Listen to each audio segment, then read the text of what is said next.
Good evening, ladies and gentlemen, and welcome to Grafton's 8th annual National Night Out. My Bobby, DeToma, and I are going to take some time tonight, and we're gonna just see what we can see. Bob, maybe you could go for a walk. Yeah, see what's out there. We're going to take a walk. We're going to get a tour of Rescue 1. We're going to talk to the state troopers. We're going to see a quick tour of the cruiser for Grafton PD. We're going to talk to prominent citizens. Well, we got a lot.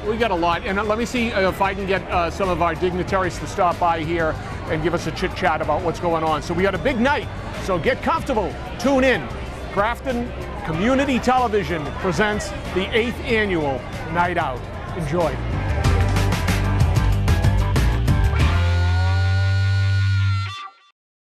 Okay, we've got folks coming from all over the place here tonight, and these people are just not serious about anything they do. As a matter of fact, all night long they've been acting like a bunch of clowns.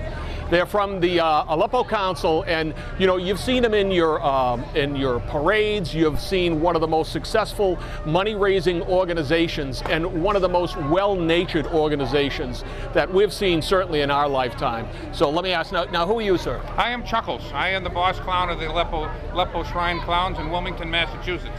All right, now, is that your natural hair color? That is my natural hair color. It took me a long time to get this nose to grow this big, but it's finally got to a pretty good size. Now, is it a series of like lying, or is it just you massage your nose? What is it? Well, we work with it every night. I massage that nose, and it swells a little bit, and then as it gets bigger, it gets redder. Okay, now where are you folks coming in from? Okay, I live in West Boylston, just down the road from you. Most of my clowns live in the Wilmington area, North Billerica, North Reading.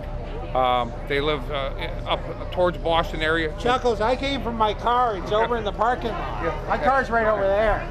Yeah. Okay. And so we do have some that come in from New Hampshire.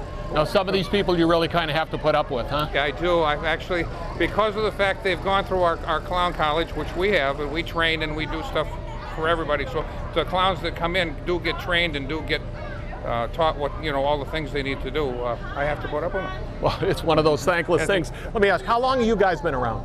Long time. Too long. Now, you're great seeing you. Actually, that's not your name. You're Swifty. That's right. And you're all right. And why are you called Swifty? Oh, I had to choose a clown name for myself, and Swifty was a very good choice. How long you been doing this? Since 2010. 2010. So, yes. Are you relatively new? Well, about average. All right. Now, how long you? I've been here since 1959. You must be exhausted. I am. Okay. Listen. This is a wonderful organization. All right, wait a minute. Let me just talk to this guy. You've been nothing but trouble since you got here. That's right. And I got here somebody stole my watch. Yeah. We already went through this with him. I asked him to show his best side, and here's what he did.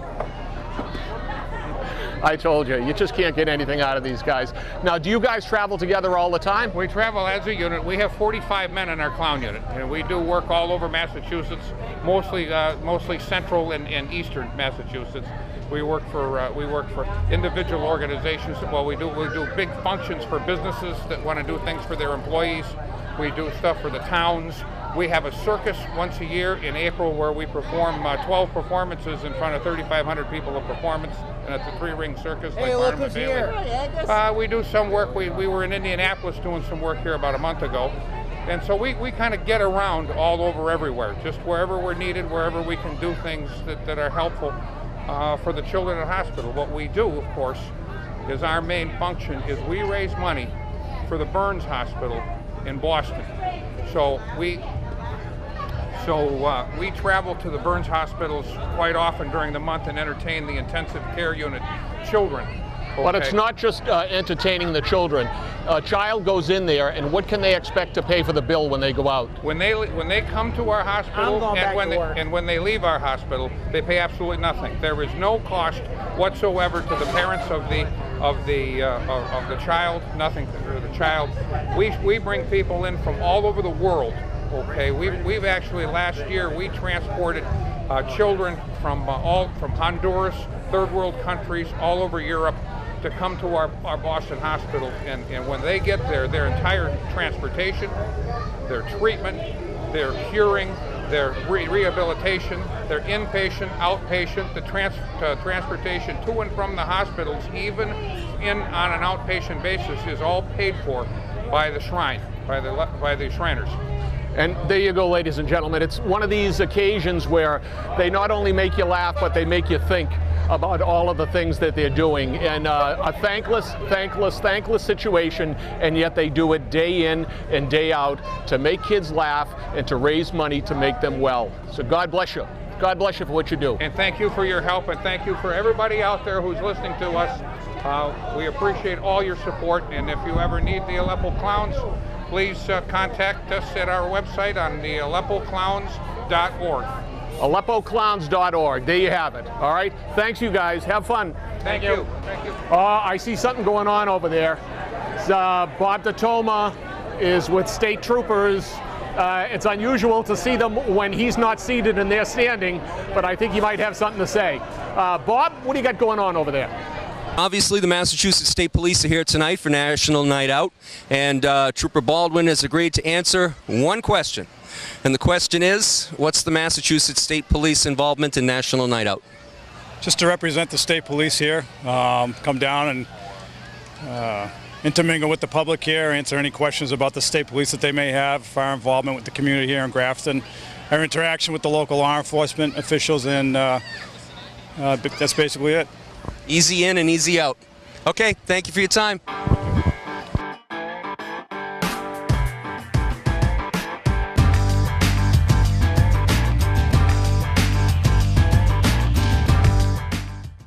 All right, we've gone right to the top. Chief Norm Crapo is the person responsible for really putting all of this together. The man with his finger on the pulse, the man who's organized the National Night Out here in Grafton. Chief, first of all, on behalf of the people of the town, thank you. Thank you not just for this, but for all that you do for the town, for all you do to keep us safe and to keep us aware of all of the things that we need to know. You're just a wonderful town leader and a wonderful member of this community, and we're grateful that you're here. So thank you for that. Thank you, but I got to make sure everybody knows I don't do it alone. I'm just the figure that orchestrates everything. It's the officers and the other employees, civilian dispatchers, my assistant. They get everything done, and we all work together, and that's the secret of having a good police department and a great town is the fact that we can work together, we read each other, you know, they know my expectations, I know theirs, and we try to get things done that benefit the town, not only one section, but everything. Sign of a true leader is the people that can bring the best out in the folks that work together with them. Let me ask you, when did you first start organizing for tonight? Probably last November. It's something you have to keep on track. Actually, I've already planned some of the events so that people show up next year, and that's how quickly you have to book. The Aleppo Clowns, for instance, I had to book them today to get them here for next year, and that's the way it is in a lot of these things, because even though there's not a lot of communities that do National Night Out, I want to make sure that we get them here next year because people are going to enjoy it, the kids are going to enjoy it. It's all about having a good time, meeting the police officers, meeting the staff, meeting the town fathers, as it were, and discussing issues and problems without having to be in a situation where you're being stopped for a motor vehicle accident or being stopped for speeding, or we have to respond to a house because of a tragedy or whatever. So it gives us a chance to communicate, and part of that is doing it in a lighthearted atmosphere. And to get a lighthearted atmosphere, you have to set it up early. Like I said, I just booked the clowns for next year, and it's nice because National Night Out is always the first Tuesday in August. No ifs, ands, or buts. So it's easy that way. I don't have to guess when the next one's going to be. We're going to make sure that we have a chance to talk to the Aleppo Clowns before we leave here tonight. But they're a wonderful organization as far as the fundraising, but also entertaining kids in their Shriners Hospital and folks in like the National Night Out tonight. I know they've been around. They've been making clown animals. They've been making people laugh. I had one of them come up to me and like he was going to give me a swing, and he says, "You know what you're going to get?" And he took out a black eye. So I told him, "He is such a clown." He got that from me, by the way. Is that it? Okay, yeah, all right. Well, he stole my it. material. All right. I just want to say, if I can, not premature, but we have, you know, a lot of people helping out. Naturally, my staff, we were out here this morning. Worcester County Sheriffs was out here with their community service crew, helping us out, setting up tents, doing the bulwark. But other sponsors, big sponsors, Dunkin' Donuts, who makes this possible. They help support our DARE program. Target, which is the National Night Out sponsor across the country. And they give us quite a bit. They're here in force, probably with about 30 or 40 people. And as I stated, Target is the National Night Out sponsor across the country. And Dan Finn, who basically took the reins, is my connection here, and he used to be a business owner in town. Sure.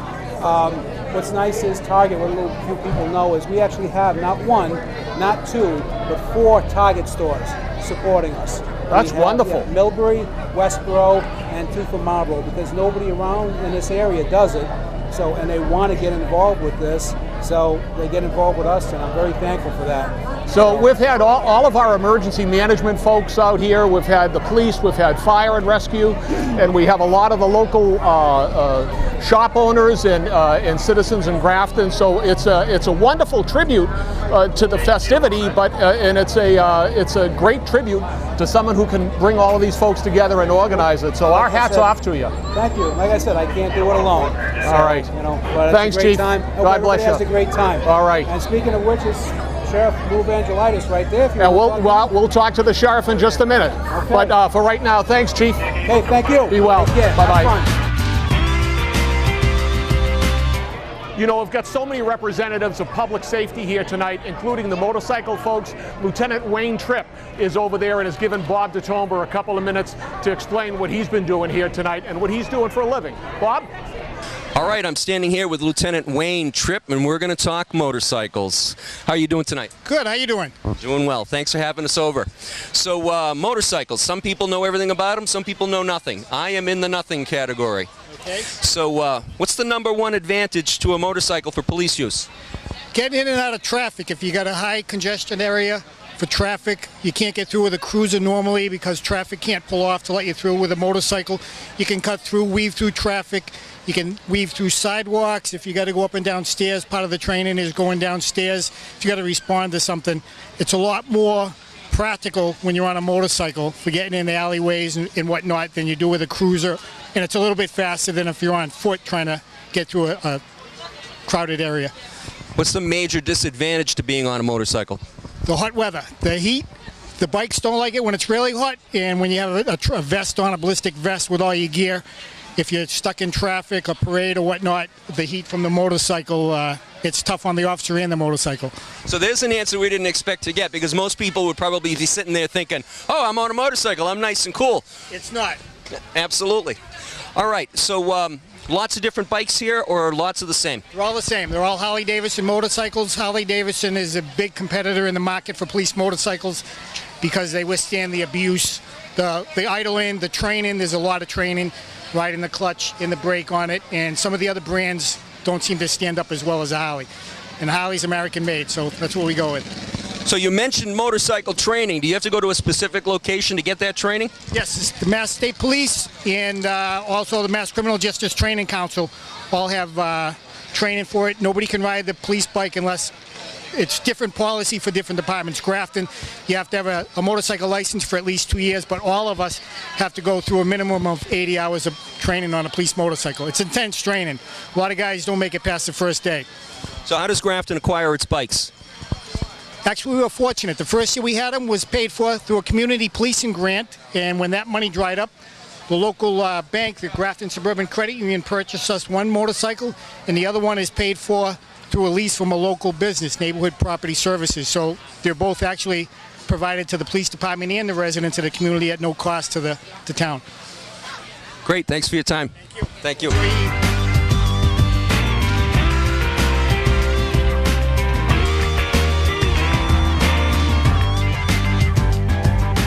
Folks, we have someone who's really unfamiliar with Grafton Public Television, and certainly with me. Have we met before? No. No. Ray Mead is not just the moderator, not just the fireman that did all of those shows on Grafton Update on fire safety. tonight's role is the emergency management director, and he's playing a part on the National Night Out. And what part is the emergency management playing in this night, Ray? Well, in conjunction with police, fire, and emergency management, and that's what we put on. And there's someone crossing in front of the camera right That's now. it. That's okay. That's it. This is public access. We do that all the time. So, in conjunction with police, fire, and emergency management, and Norm really spearheads this. Norm, the police chief. Yeah. Norm Crapo, and he spearheads this whole thing and really does a fantastic job at it. Now, what can we expect through the course of the night here? Well, there's bouncy houses, there's fire trucks, there's police cruisers, the SWAT team's here, emergency management's here, the U.S. Army's here, state police. Just a bunch of stuff to look at. And now, wearing your emergency management director hat, what is it that the message that you're bringing out to these folks tonight? Well, it's to be prepared for pretty much anything. It's whether it's hurricanes or disasters or God forbid hazardous material spills and things like that. That's what we work at. We kind of we're not totally out there. Not a lot of people know about us, but we do a lot of work behind the scenes. As a matter of fact, this year we've gotten for the town of Grafton $88,000 in grants to purchase equipment, and we have a pretty neat trailer that we thought was going to be here tonight, but it's not going to be here tonight. It's not going to be here tonight. It'll be here It was an emergency and had to be somewhere else. Yeah, no. That's it. Well, No, we'll go with that. Yeah. Well, let's go with that. Now, you've got some of the new notification systems that are up and running here in the town. Yes. Can you tell us about those? Well, we have Code Red. And Code Red? Code Red is a system that dials. We can actually go into the EOC, which is over at the police station, and we can draw a circle on a map, and we can say dial these phone numbers, these phones, these houses in that area, to warn them to. It's happened before. It's a great system. We don't have to call the whole town. We can just call specific areas. And the EOC, someday you're going to have to come into the EOC. Emergency Operations Center. That'd be a great show. That'd be a great show. We'll bring you right from your living room. We'll bring you inside the Emergency Operations Center sometime, and we'll show you around. That'd be thank you for the invitation. We get a lot of neat stuff in there and they let you play with us all the time, huh? Play with it all the time. Okay, Remy, thank you very much for all you do, all right? It's good to have you here. Let's see who else we can find. Let's look around.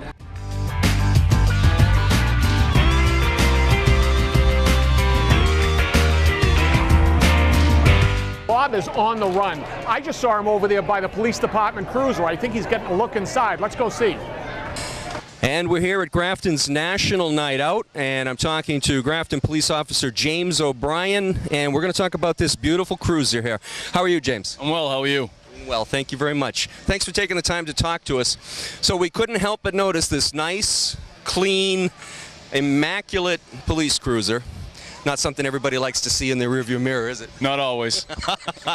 All right, so what I want to do is I want to point some things out, and maybe you can give us a quick description of what's going on and give us some details about it. What type of make and model is the cruiser? It's a 2012 Ford Interceptor.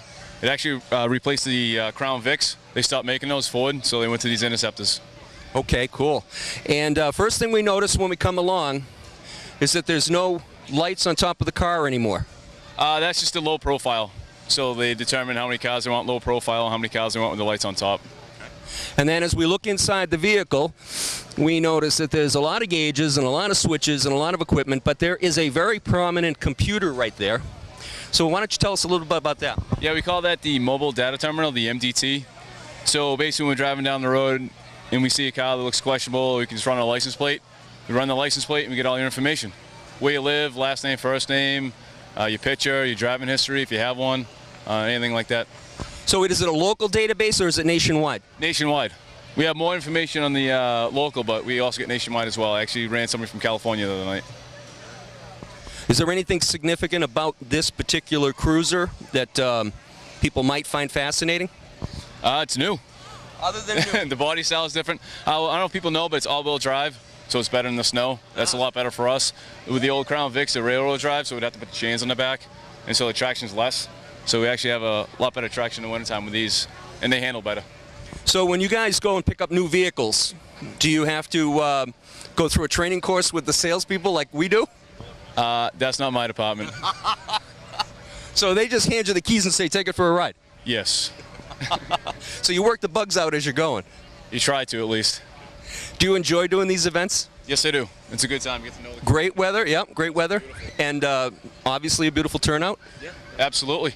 Well, thanks for your time. We appreciate it. You're welcome. It was a pleasure.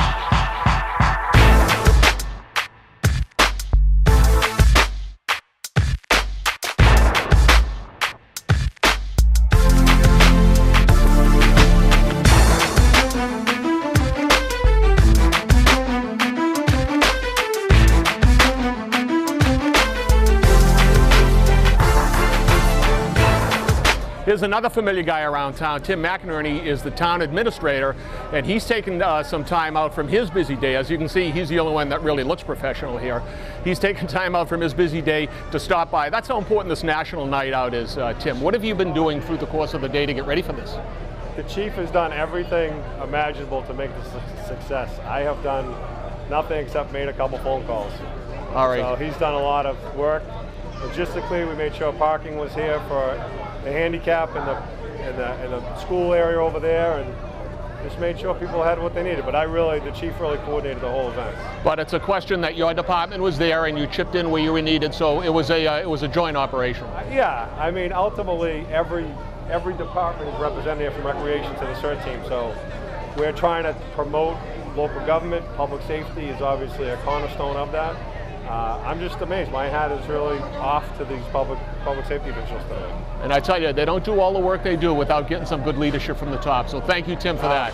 Well, there's a lot of people that are involved in that, so I'm grateful. Right. Thank you very much. Part of the That's team. Very nice. Thank you. All right, there's Tim. Appreciate That's it. Tim. Let's see who else we can find. Be well. Thanks.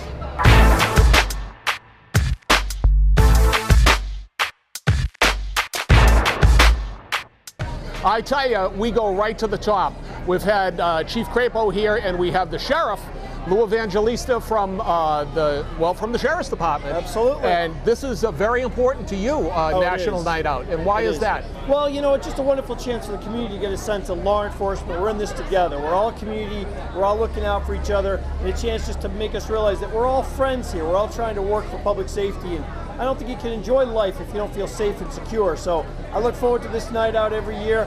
We had our inmates here this morning helping set up. They'll help clean up as well. They get a lot out of helping to the community. So it's just a great partnership with the Sheriff's Department, with local law enforcement, with the fire departments, and the whole community. So it's a great night. And your Sheriff's Department has been very active in town. We've seen them in the Housing Authority, which I'm involved in, but we've seen them in the Municipal Center. We've seen them on the grounds. We've seen them doing a lot of incredible community work, thanks to you. So we thank you for that. Well, Jim, I'm proud to do it. We've tripled the size of the inmate work program since I've been sheriff, and now we've passed over $4 million in savings. But think about this. What are the government programs saves millions of dollars for the taxpayer and turns people's lives around? Because these inmates get a sense of dignity and respect. One inmate told me, 25 years old, said, "Sheriff, I've never worked a day in my life. I was a gang member. I worked on the streets, lived in the streets. Now I know what it feels like to get up and go to work. When I get out, I'm going to do a better way. I'm not coming back." It's a great tribute. It's a great program. It's a great program, but a great tribute and a great leader. Thank you for helping out here tonight, and thank you for doing your part to bring the Sheriff's Department out for our National Night Out in Grafton. Anything we can do to help the good people in Grafton, we're happy to do. Thanks, Sheriff. God bless you. Yes, be well. Thank you.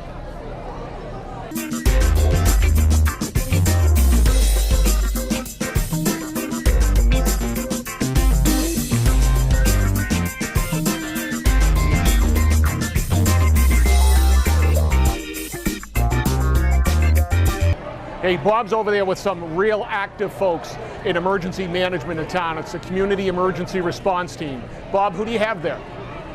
I'm here with Claire Garabedian, and she is a representative of GEMA, and we're going to ask, what's your involvement with the event today, and what is your involvement overall with GEMA?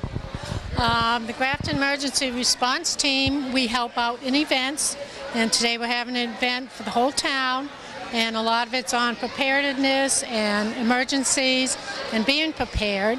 I also am the director of the Grafton Shelter, which we didn't open last year, but we have opened it twice, a couple of years ago when we had the big blizzard. lives. And you were a little frustrated because you think that there's a lot of people in town that have no idea where the shelter is located. That's correct. In fact, I've asked a number of people here if they know where the Grafton shelter is, and they don't know. And the Grafton shelter is in the municipal center, in the senior center part of the municipal center. So people at home who now realize, wow, there's a shelter, where do they go to get detailed information about it?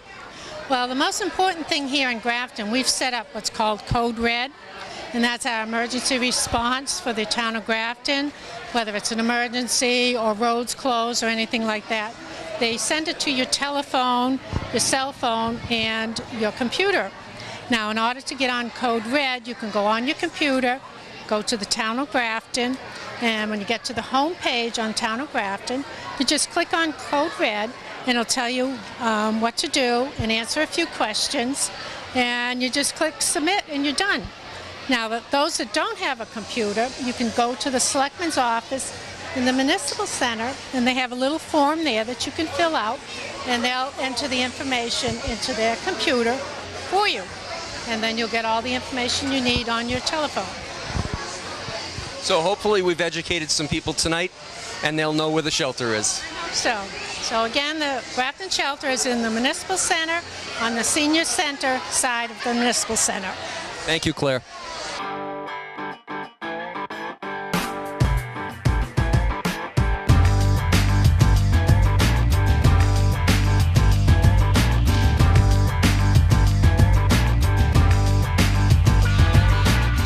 You know, one of the main components here tonight has been the Grafton Fire Department.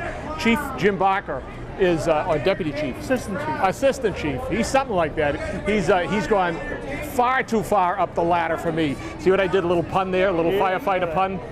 But the fire department has had a wonderful presence here tonight. Tell us all of these things that you've got. You've got representation from all three stations. Yep. You've got Ladder 1 up in the air. We already sent Bob over. He got a tour of the ambulance there. And tell us, what have you folks done in the fire department to contribute, in addition to what we see here tonight, to this National Night Out? Well, we've got our guys here manning up trucks. We've already got one of our trucks went to a fire call. They're still there. Station 2, Engine 2 went up to North Grafton to a fire call. Our guys here volunteer. We're one of the largest volunteer call volunteer fire departments in the state of Massachusetts. We've about 85 members. You're proud of your team, aren't you? We've got a good team. We're lucky. We're a lucky town to have the response that we get. And we've got some great leadership too. Jim, thanks for stopping by. Okay, thanks, Jim. All right, see, that wasn't bad. That wasn't bad at all. That wasn't bad at all. We'll be back.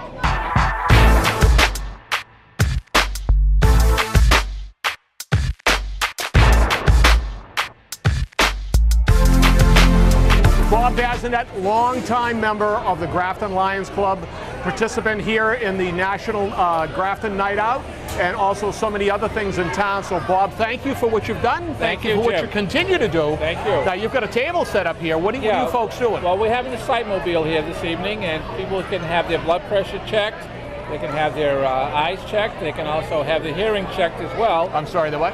Their hearing, Jim. Oh, all right. And it's all free, so we have a site-mobile set up over there, so anybody wants to stop over and have all those, it only takes about 10 or 15 minutes to complete everything. Now, this is just the latest event that the Lions Club has been involved in. What's on the burners coming up? Well, first of all, we're going to be having our annual golf tournament coming up this year, September 10th, at Blackstone National Golf Club in Sutton.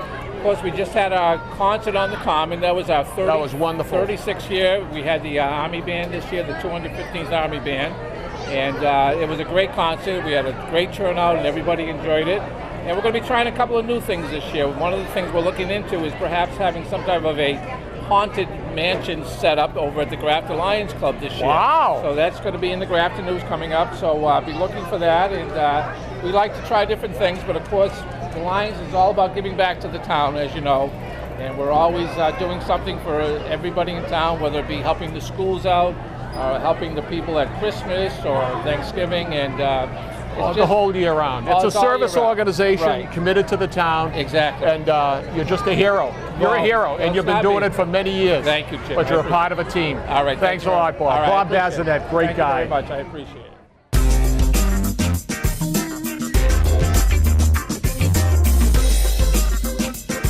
great guest here is Lloyd Hamm, who's the president and the CEO of Grafton Suburban Credit Union. The credit union over the years has been an integral part of the running of this town. And National Night Out owes a lot to the credit union, not just for their participation here in a lot of activities, but you folks donated $2,000 to help get this off the ground and get it going. So right. We're happy to Thank you very much. We're really happy to be proud of it. It's a great event. My first time being new to the credit union, but what a great organization I've been able to join. Gotten to know Chief Crapo and his team. They do a lot, and to see the whole community out like this is just wonderful. We feel really fortunate to be part of it. And you know, one of the only towns, the chief was telling us earlier that Target is one of the sponsors here, and they have 4 stores that are helping us out here because this is one of the only towns in the area that sponsored the National Night Out. So again, a tribute to this town and to folks like you, but and we welcome you here. Well, thanks. It's a tremendous tradition that the Grafton Credit Union has had in town, and and I'm sure that you're gonna do your due diligence, right? We are. We're proud to be part of it, meeting all these folks. I hope the other towns don't start it up right away because I love getting the outside support in here. There you go. To help the community. But this is an event to bring townspeople together like this. It's just something to be really proud of. The people who put this together, the people who make it happen every year, and giving us a chance to be part of it, we can't thank you enough. All right, and thank you.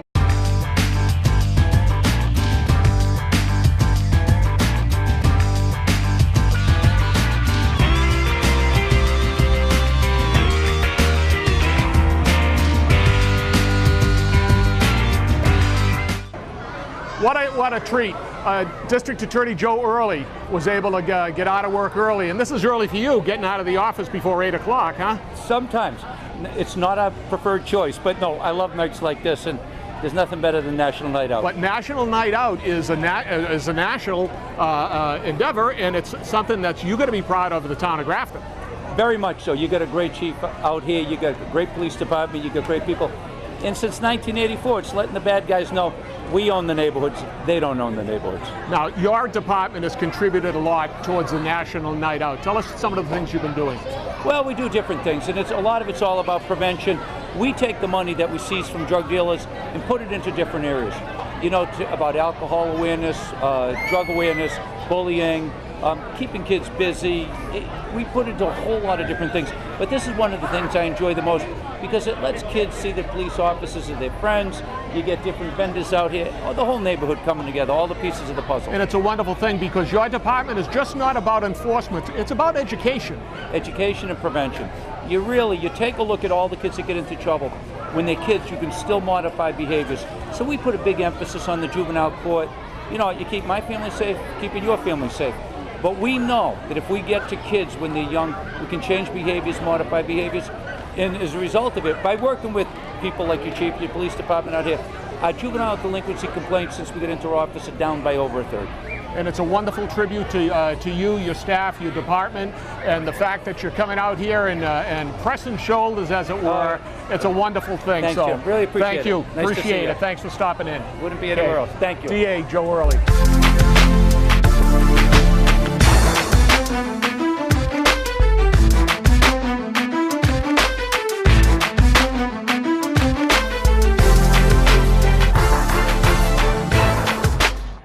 Hey, who do you know that takes a bite out of crime? It's McGruff, and we've got Bob DeToma over there talking to our famous crime dog. Bob, what do you got? And obviously this crime fighter next to me requires no introduction, but needless to say, it's McGruff the crime dog. So the first question everybody in Grafton wants to know is, when Santa Claus lands his sleigh, where does it go? Exactly. All right, second question. If a player on the golf course loses his ball, he usually loses it in the... Again, right answer. But all kidding aside, what is McGruff's job when it comes to fighting crime? It's my job to teach you to protect yourselves. Make it your job to learn. And that's information everyone can use. Thank you, McGruff.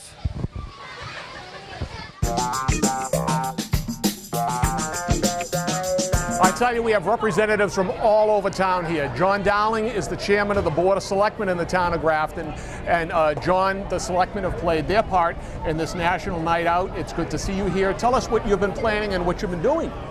Well, as far as National Night Out, I like to come up here and see as many people as I can, all ages, a lot of the kids, get them engaged, see that, you know, law enforcement and public safety apparatus is all a friendly thing. It's something that the kids should be completely comfortable with. So when firemen pull up to a situation, firefighters pull up to a situation, they feel comfortable and they're not scared at all. So I think that's one of the great things. The other thing is to see a lot of the equipment that we pay for with our tax dollars, but a lot of times it's sitting in a garage somewhere waiting for that emergency, and on nights like tonight we actually can get to see it all.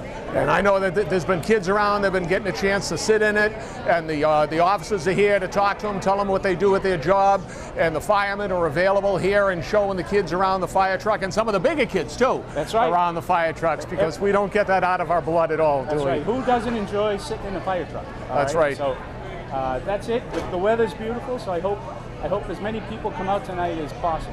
All right. John, thank you for what you do. Thank you for your contribution to the town and always being available for us. Right. All right? All right, thank you. You're a good man. Bye. Thanks, John. We'll be back.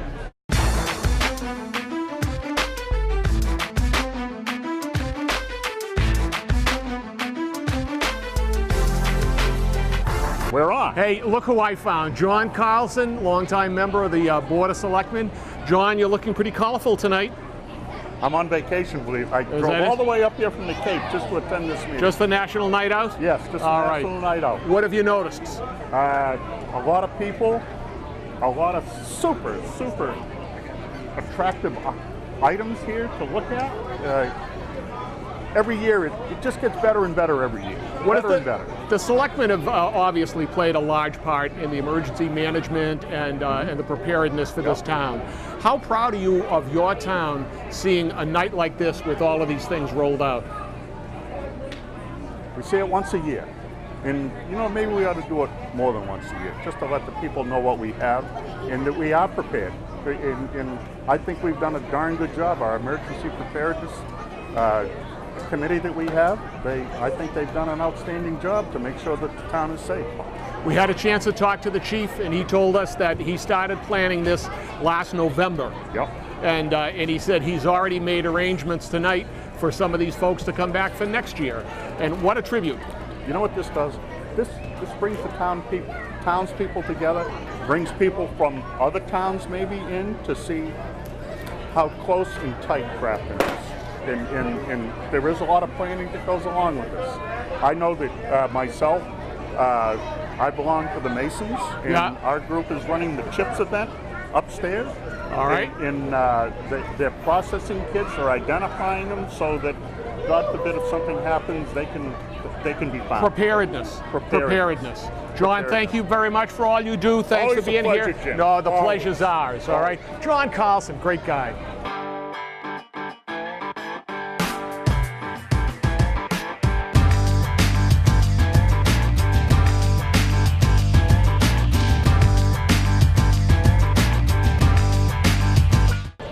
You know, Bob DeToma has been so busy tonight, I'm thinking he might be suffering some exhaustion. So he's either being treated over at Rescue 1 or he's getting a tour. Let's go find out which one it is.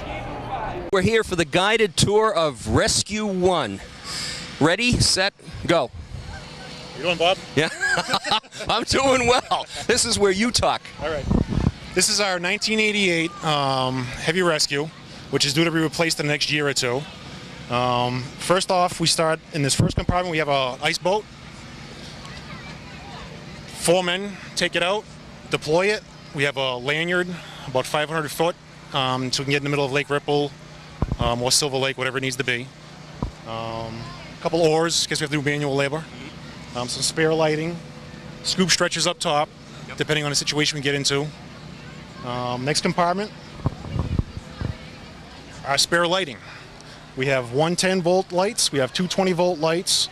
We also have a gas-powered power fan to ventilate a house for a fire. Right. We have electric fans also. If you don't want to put more gases into the building, or if it's a normal residence, we don't want to be pushing gas into it, we'll just use an electric fan. Bottom drawer, we have different adapters. because in the older days with different trucks, whoever spec'd out that truck spec'd out their own little connections, so we had to make a little supply of spare connectors so we could tie in with different trucks. Makes sense. Next compartment is our 12K generator, which was designed when this truck was built in the event of emergency where they had to use a shelter at the municipal center. This generator at the time would power all of our needs at the municipal center. I see. Again, that's ancient now because they have backup generators on the grounds. Right. Next compartment, over the wheel well, saws. Nice. Roof saws. We have gas-powered roof saw, gas-powered chainsaw, electric sawzalls, battery-powered sawzalls, spare blades, batteries, adapters, fuels, oils, greases, lubes. Everything we need to do with a saw is right here in this compartment. Mostly used for venting roofs, or the electric stuff, the sawzalls, car accidents. We're taking off roofs, opening doors, whatever we got to do. Have you ever brought the saw out to do a specific job and you got stuck, you needed something else that wasn't on the truck? Absolutely. That's why we have redundant sources of everything. We have 4 or 5 tools that will just cut metal, 4 or 5 tools that will cut wood, and on the other side we get into the hydraulics with the Hearst stuff.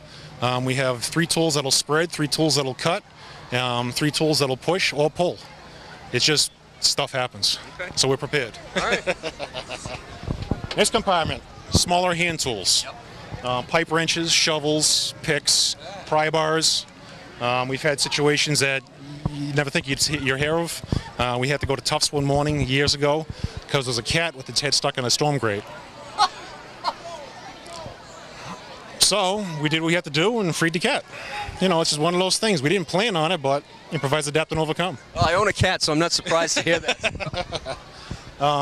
Spare tools, small screwdrivers, wrenches, socket wrenches.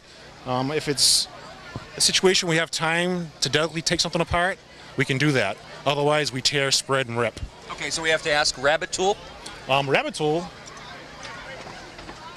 is a forcible entry tool made for getting us into steel doors or reinforced doors.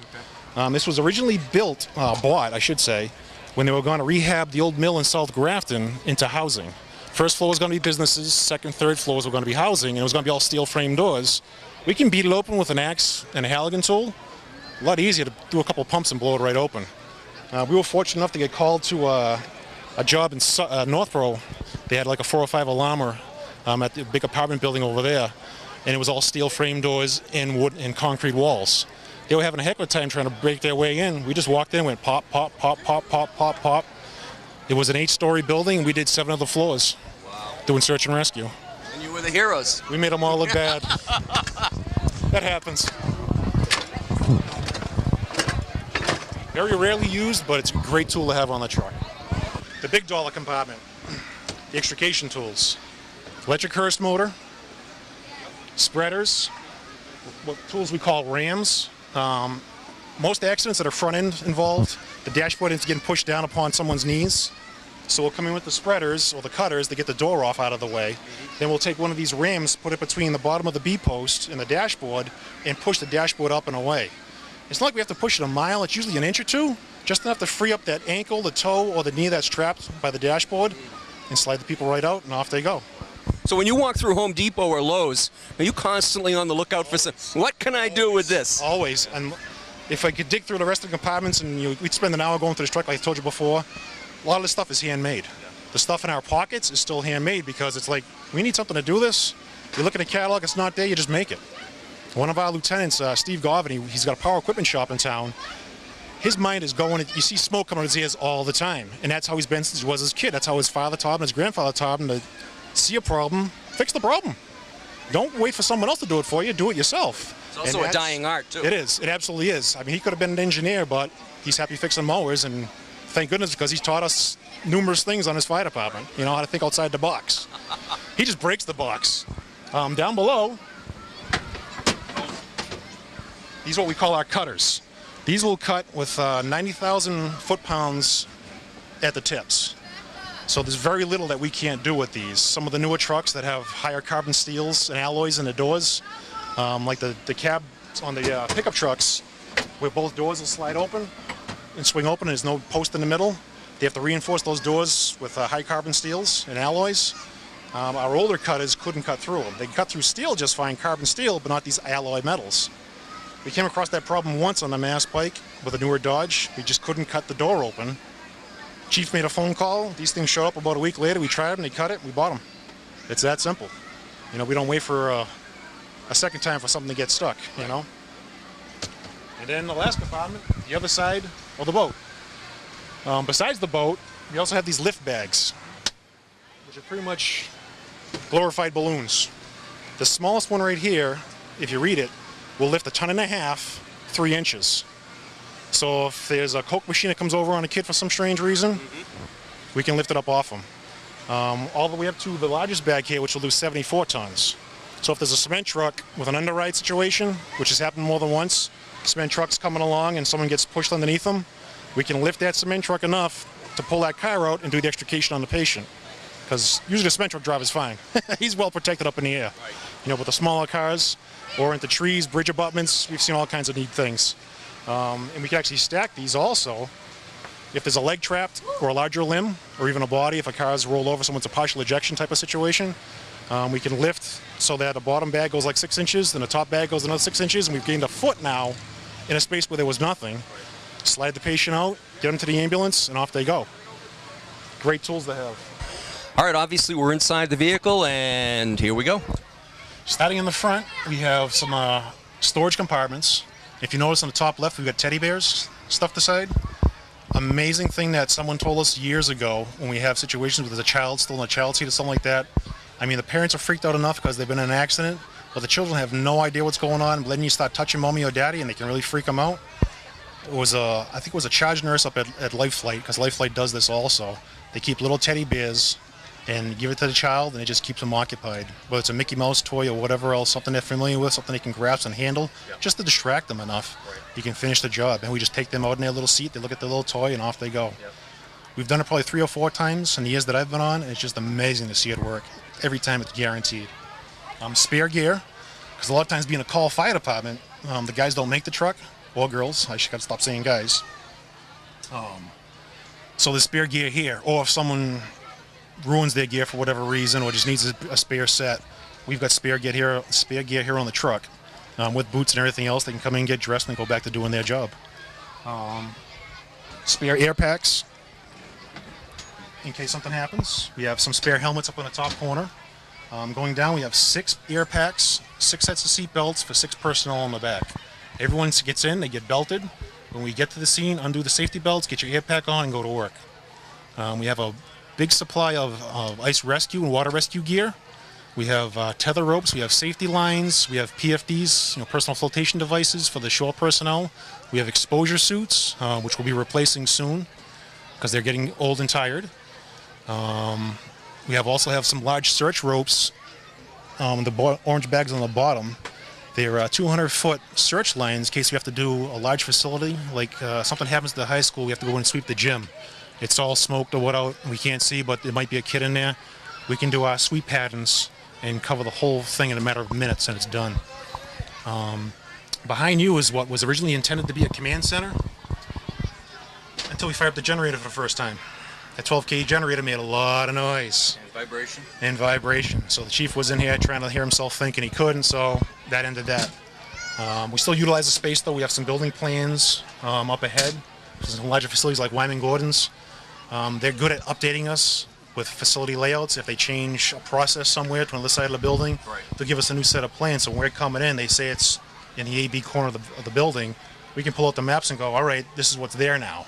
Do we need extra protection or extra personnel to go over there? Or is it just an office space we can just walk in with normal gear? But it's one of those big headache savers to have the floor plans on hand. The chief keeps them in his vehicle now because he's got a much larger vehicle. He's also got his own command center. But if he's not around, nothing saying he's going to be around all the time because it's a call department again. We do have another facility right here that we can utilize for plans review and whatever else. Nice. Spare flashlights for everybody.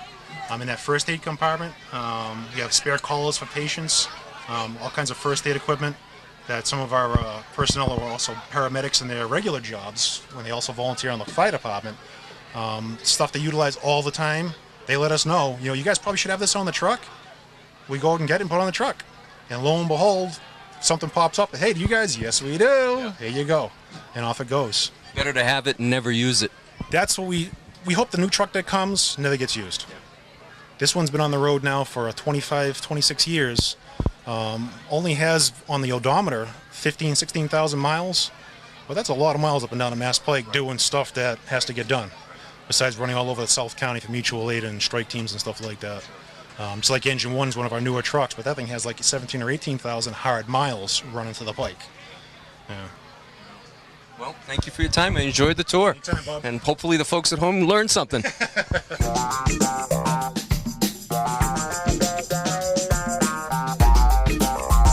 We got more selectmen. We're rotten with selectmen here. Peter Adams. This is past selectman now. I'm a has-been, so. Oh, yeah. He's been a has-been as long as I've known him. Peter, how good is it seeing this crowd here tonight, huh? Good. A lot of people. I'm sorry. I just walked in, to be honest with you, and but looking all around here, I mean, they've been here since late this afternoon, and the representation from the police, from the fire, from the emergency management. We've had the DA here, we've had the sheriff here, we had the chief over. What a day this has been for us. I think great for the town. I think I should hide then, huh? That's it. As long as these people don't go to the post office where your pictures are usually hung, so you should be okay. Oh, there's another one right in the back there. They're all over the place. Peter Adams, thanks for stopping by. All right. Good man. Okay, here we are with Mike Scully from the Planning Board, another one of our local dignitaries, if you will. Michael, welcome to National Night Out. What have you been doing that's fun? Just touring around, saying hello to people and seeing what people have come to town. There's not just people here from Grafton, but it's good always to say hello to people and all right, see what we can say. Good.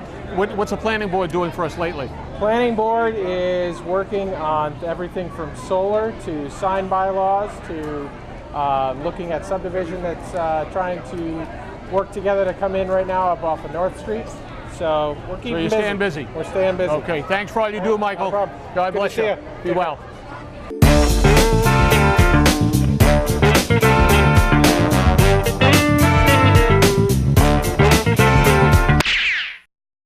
You know, we've had a lot of crime prevention folks here tonight. We've had a lot of crime enforcement folks here tonight. And this is the first time that we've actually had a superhero here tonight. Spider-Man, thanks for coming to Grafton. Absolutely no problem. Now listen, do you have trouble when you come around to the smaller towns like this? Because there's not really a lot of buildings to swing from. Well, you know what? I'm not below taking public transportation. Take the bus. There you go. Yeah. You get around. Yeah. And it solves one of our problems because we've never, until tonight, we've never seen McGruff and Spider-Man in the same location. And there was a lot of stories around that McGruff was actually Spider-Man and vice versa. But we see them here tonight, so I guess we'll never know. I mean, we were looking for Peter Parker, and we didn't see him either. But Spider-Man, we want to thank you for coming to Grafton. No problem. For being part of our awareness tonight. And what message do you bring on a national night out like this? I would say I respect the police officers and the men of the law because they fight crime without superpowers. That's what I would say. Well, and that's well said. Spider-Man, thanks for coming to Grafton. Be well. Thank you.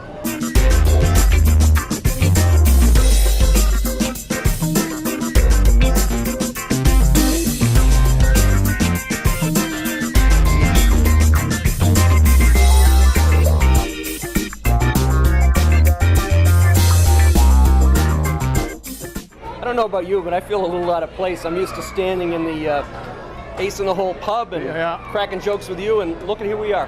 And I tell you, I think it's a step up for us, but I'm not sure they're going to let us do this regularly. Probably not. I don't think so. What a great night! What a great night, and what a great turnout from the folks in Grafton, the civic folks, our political folks, all of the folks that work for us day and night, behind the scenes, and really got a chance to show off tonight, and we thank them for that. And we thank you for tuning in. So for all of us at Grafton Community Television, Bob DeToma, Jim Gallagher, good night. Spider-Man. And Spidey was here too. Good stuff.